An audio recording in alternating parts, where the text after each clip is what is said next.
The conference room smelled like fresh toner and overbrewed coffee when I stepped in that Tuesday morning. My eyes landed on the stack of crisp, white contracts clipped in navy blue, each topped with a sleek Apex Innovations letterhead. I froze mid-step. Every line, every numbered subsection, the exact phrasing of the liability carve-outs, it was mine. Word for word from drafts I'd buried in old template folders years ago. No one had asked permission. No one had even mentioned it. At the head of the polished oak table stood Rebecca Lang, our new general counsel. Tailored charcoal suit, hair pulled into a flawless low bun, posture like she owned the building. She tapped her pen against the top page.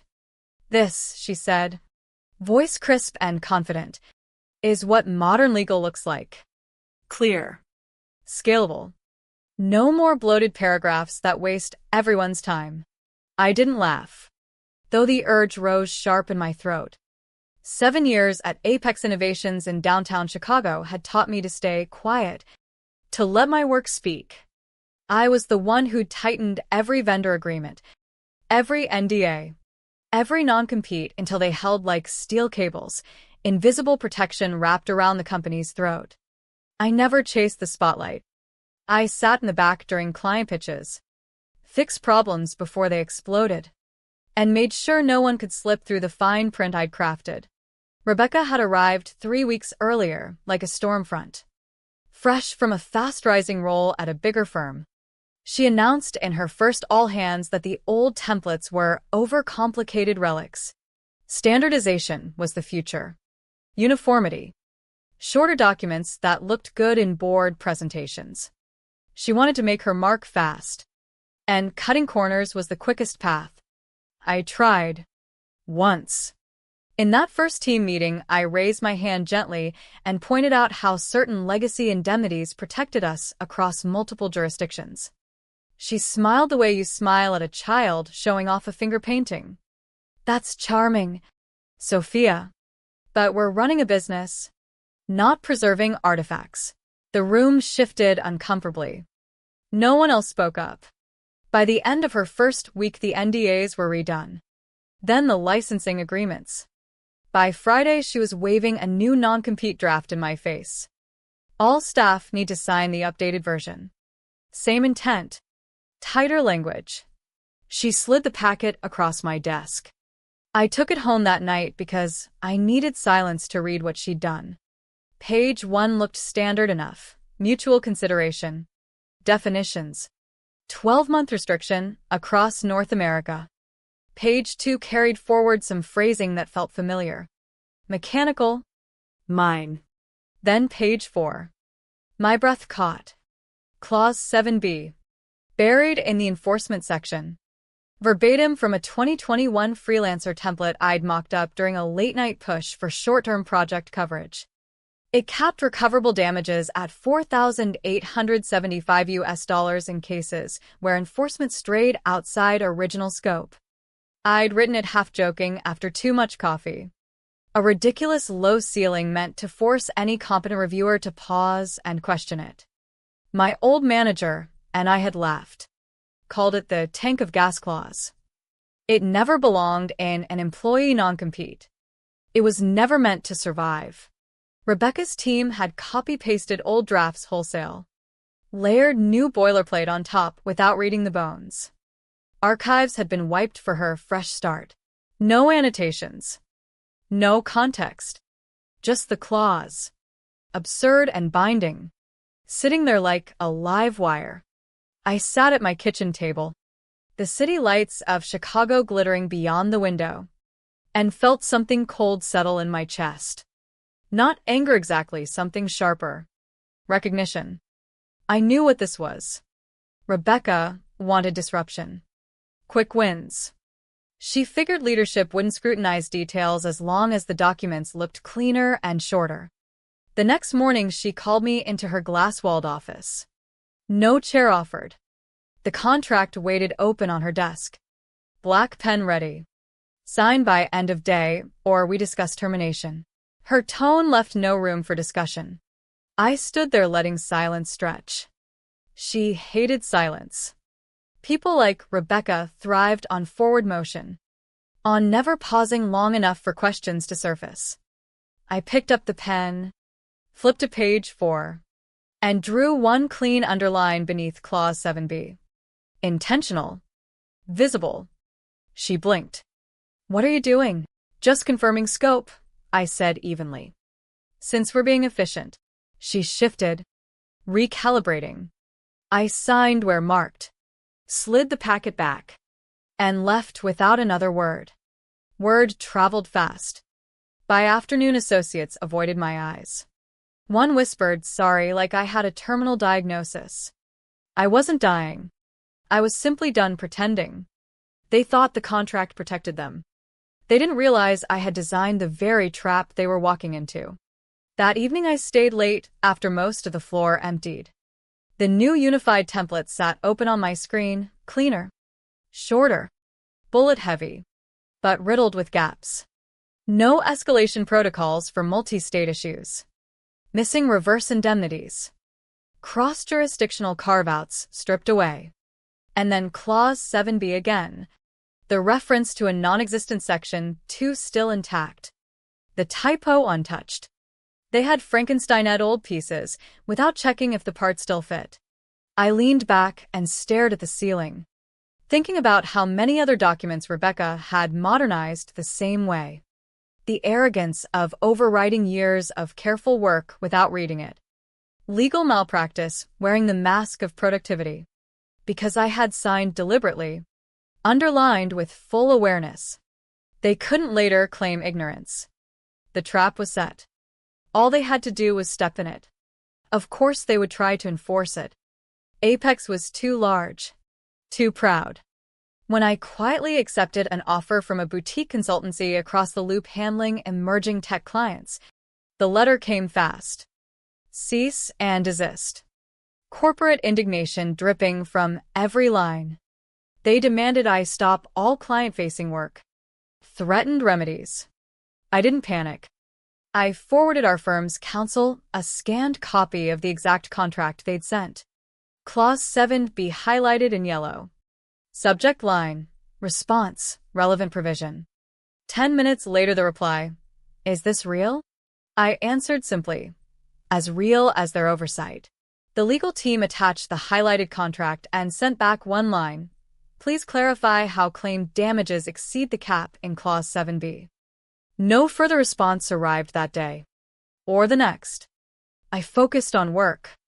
My first week at the new firm, I caught 3 loopholes in competitor NDAs that saved a client nearly $500,000 in potential patent exposure. The second week the Slack ping came. "You'll want to see this." The cease and desist again. Same tone. The hearing was scheduled quickly. High-rise courtroom downtown. Packed gallery. Opposing counsel striding in like they were filming a prestige drama. Rebecca's team had brought the full arsenal, lead litigator with perfect hair. Silver cufflinks. Voice trained for maximum gravitas. They painted me as a disloyal risk who'd taken proprietary knowledge straight to rivals. Our counsel, Marian, waited patiently. When her turn came, she stood quietly and handed the judge a single highlighted copy of the contract they themselves had submitted as Exhibit A. Nothing more. Just, page 4. Your Honor. The judge, an older man with reading glasses on a chain, adjusted them slowly. He read aloud, "In cases where enforcement exceeds the scope or context of original contractual obligations, resulting damages shall be capped at a maximum of $4,875 US. Silence cracked open the room. The lead attorney blinked rapidly. The judge looked up. "You submitted this yourselves. Do you understand what it says?" Stammering followed about intent, context, interpretation. The judge cut him off. "I'm not asking what you meant. I'm asking if you understand what you filed into evidence." The gallery didn't breathe. Marian stayed perfectly still. The judge tapped the paper. "This clause renders your damage claim unenforceable by your own terms. Because you authenticated it through submission. I see no basis to proceed beyond the stated cap. The opposing side looked as if the floor had vanished beneath them. Unless they had another version? The judge continued. The claim was effectively worthless beyond $4,875. I sat 3 rows back, arms crossed, expression neutral. Inside, something tight finally loosened. Not triumph exactly, more like the satisfaction of watching a long-predicted collapse finally arrive. The panic hit their offices slowly at first. Late filings, tight mouths in hallways. The kind of internal scrambling you feel in the air but never see written down. Apex tried to spin it, clerical error. Vestigial language. Not reflective of true intent. Cute. As if intent could erase a signed, submitted contract. They filed a motion to reopen. Argued the clause was non-material leftover. The judge cited basic contract law. You sign it. You own it. Dismissed with prejudice. No do-over. The courtroom door sealed shut. That single sentence became a scar they couldn't remove. The hearing transcript went public within days. Legal blogs, forums, industry Slack channels lit up. Headlines wrote themselves. Chicago tech firm botches non-compete. Loses enforcement over $4,875 clause. Whispers grew into open skepticism. Partners quietly moved retainers. Boutique firms circled like they smelled blood. Rebecca's name vanished from the internal directory one morning. No announcement. No LinkedIn farewell. Just quietly replaced by a veteran compliance expert known for actually reading documents before declaring victory. The firm didn't collapse, but it limped. Negotiating power eroded. Every counterparty now asked for extra review time. The benefit of the doubt evaporated. They'd built their legal reputation on speed and sleek templates. One overlooked footnote dismantled it. A Tuesday afternoon brought an unexpected email. Subject: Private Inquiry Apex Board. From Jonathan Hale, a quieter board member I remembered from past briefings. He spoke of a strategic audit following recent reputational challenges. They wanted me as independent consultant. Flexible hours. 6-month retainer. Compensation double my old salary plus options. I stared at the screen a long moment, feeling the weight of the invitation. Not begging. Cautious. Like asking the person who warned you not to burn the house if you'd mind putting the doors back on. I wrote back in under 5 minutes. Thanked him for the good faith. Acknowledged the offer. Then added one line. You already have my best practices on page 4. Send. No bitterness. Just fact. Power had shifted without me lifting a finger. I didn't need their retainer. My legacy was already etched in public record. Filed with the court. And quietly persisting in every template they were still too proud to fully overhaul. They never removed Clause 7b. It stayed embedded, same wording. Same indentation. Passed to vendors. New hires. Outside counsel. I've seen it surface in redlined vendor agreements forwarded by mutual contacts. Flagged as weird. Asked if enforceable. I never replied. The clause had already done its job. Former colleagues carried the language to new roles. It appeared in merger memos. Reformatted but never excised. The version that mattered remains official. Signed by me. Underlined in ink. Page 4. There's something quietly poetic in that persistence. Not loud revenge. Just endurance. A single sentence written on a tired night outlasting the people who thought they controlled the narrative. Clause 7b was never really about money. It was a boundary drawn in legal language. A warning. Every time someone schemes past assuming it's filler, they prove exactly why such warnings exist. Arrogance doesn't read carefully. Ego skips proofing. Now, when I mentor young in-house lawyers or compliance analysts just starting out, I don't lecture or wave credentials. I tell them one thing, softly. The way you pass on something that cost you to learn, don't rush the fine print. Because someday the sentence you overlook might be the one someone else underlines with deliberate intent and signs without argument. And when it surfaces in court, that small highlighted line may prove the most expensive few $1,000s anyone in the room ever ignored. The city lights still glitter beyond my new office window. I still craft tight language. Still protect clients from the kind of shortcuts that once nearly cost a company its credibility.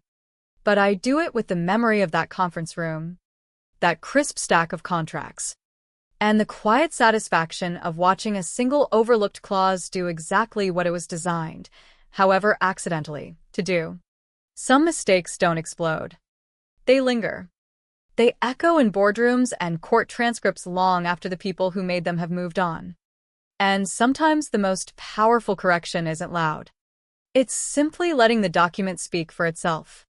The question that stays with me, and perhaps with anyone who hears this, is simple. How carefully do you really read what you sign? Especially when you're the one insisting everything must be faster, shorter, more modern. The fine print doesn't forget.